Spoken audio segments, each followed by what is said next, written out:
Hello.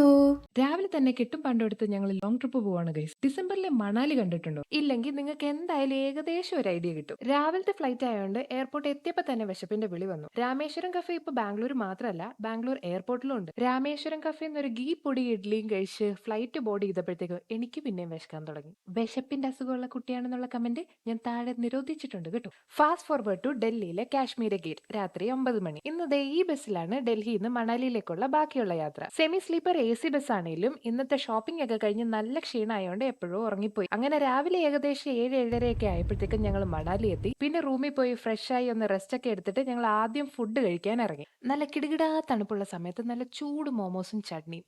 ആഹാ. Fooding കഴിഞ്ഞ് നേരെ Hadimba temple. ഫോട്ടോസിലൊക്കെ കാണുന്ന മഞ്ഞ് മൂടിക്കിടക്കുന്ന ഹഡിംബ ടെമ്പിൾ കാണാൻ പോയ ഞാൻ ചെന്നപ്പം മഞ്ഞൊന്നുമില്ല. ചെറിയതായിട്ട് ഡെസ്പായെങ്കിലും ഞാൻ ഉള്ള തണുപ്പ് വെച്ച് അഡ്ജസ്റ്റ് ചെയ്തു. പിന്നെ എന്തായാലും വന്നല്ലേ, മണാലിക്കാരുടെ ഡ്രസ്സ് ഇട്ട് നല്ല ഫോട്ടോസും എടുത്തു. അവിടുന്ന് പുറത്തേക്ക് ഇറങ്ങി ചെറിയ ഷോപ്പിംഗ് ഏരിയയൊക്കെ കവർ ചെയ്ത് നെക്സ്റ്റ് പോയത് വൻ വിഹാർ പാർക്കിലേക്കാണ്. അവിടുത്തെ മെയിൻ അട്രാക്ഷൻ ഈ ചെറിയ ലേക്കും അവിടുത്തെ ബോട്ടിംഗ് ഒക്കെയാണ്. പിന്നെ പോയത് ബുദ്ധിസ്റ്റ് മൊണാസ്ട്രി കാണാനാണ്. എനിക്ക് ഈ മൊണാസ്ട്രി ഒക്കെ കാണുമ്പോൾ മറ്റേ ബോധിധർമ്മനെയൊക്കെ ഓർമ്മ വരും. എന്താ അറിയില്ല, അതുമായിട്ട് വലിയ കണക്ഷനൊന്നും ഇല്ലല്ലോ അല്ലേ. നെക്സ്റ്റ് മെയിൻ ഐറ്റം ഷോപ്പിംഗ് ആയിരുന്നു. മോൾ റോഡിലാണ് ഞങ്ങൾ ഷോപ്പ് ചെയ്തത്.